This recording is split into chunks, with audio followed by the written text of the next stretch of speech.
Yes mga lods, ayan, magpiprito na naman tayo ng ating isda mga lods. Ang laki ng galunggong mga lods, oh. Maraming laki ng galunggong natin. Ayan, dalawang piraso lang mga lods. Ayan, alam nyo, magkano dalawang piraso mga lods? Dalawang piraso lang yan, ha, pero may litang kano yan. Kaya naman ang gagawin natin mga lods, ihahalo natin yung mga lods sa gulay. So ayan, gagawa ulit tayo ng gulay para ating ulam sa tanghali. So ito na naman mga lods ang gagawin natin. Ayan, at samahan nyo ako mga lods para sama-sama tayo. Ayan, hanggang sa matapos yung ating vlog mga lods, no? So tara, samahan nyo ako mga lods. Ayan, magpito muna tayo ng isda. Okay mga lods, ayan na, malapit na maluto. Bihintod natin mga lods, no? Ang laki ng galunggong tayo natin mga lods. Ayan nyo naman, no? Sobrang laki siya, no?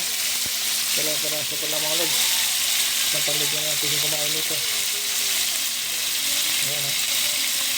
Pero mamaya mga lods, hihimay-himayin natin yan. Dahil hahalo natin mga lods sa ating gulay. Higit-higit ganyan kalaki mga lods, no? Okay.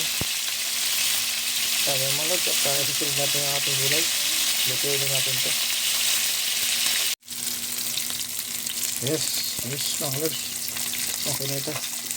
Ayan, alisin na natin mga lods para isunod natin mga lods sa ating gulay. Ayan, ayan, yari mga lods, bango. Ayan, okay. Ayan mga lods, okay, lagyan natin mga lods yung bawang.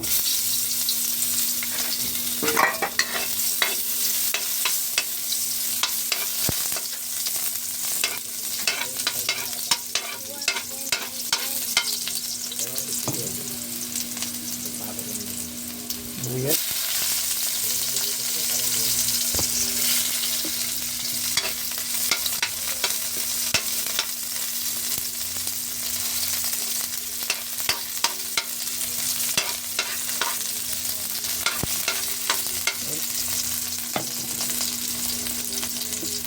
Kamatis.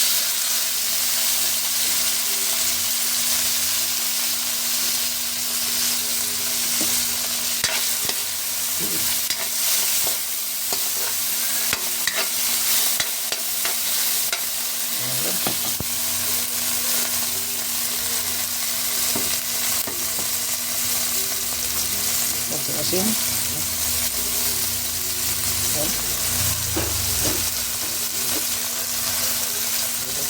Paminta.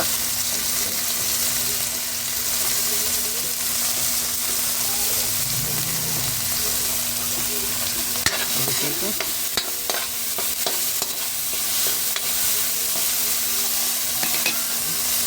Ating gulay.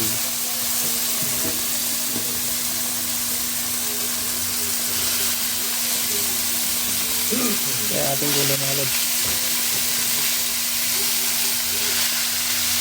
Walang mga lods, hindi walang mahawak na ano eh. Kaya nahirapan tayo magluto mga lods.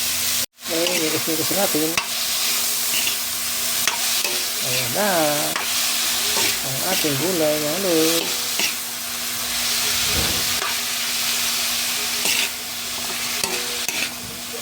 Luto-luto lang natin yung gulay natin. Tapos lagyan natin tubig mga lods.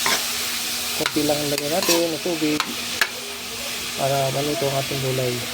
Okay. Ayan. Mas mga lods, ito na yung pinarito natin mga lods. Yung may himay ko na para walang tinik.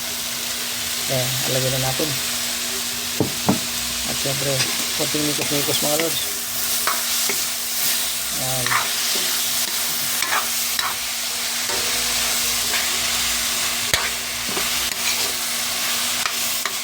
Ngayon mga lods ay lagyan natin ng konting tubig. Ayan.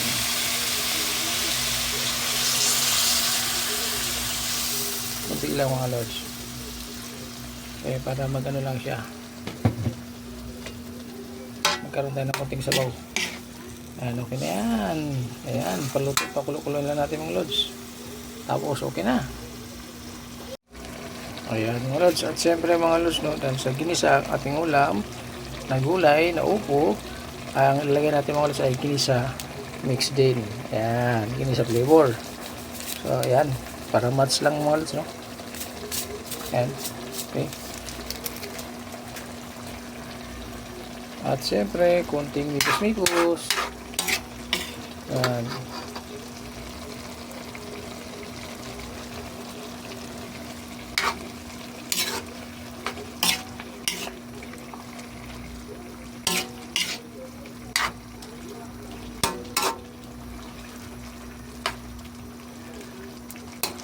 At siyempre mga lods, tikman na natin.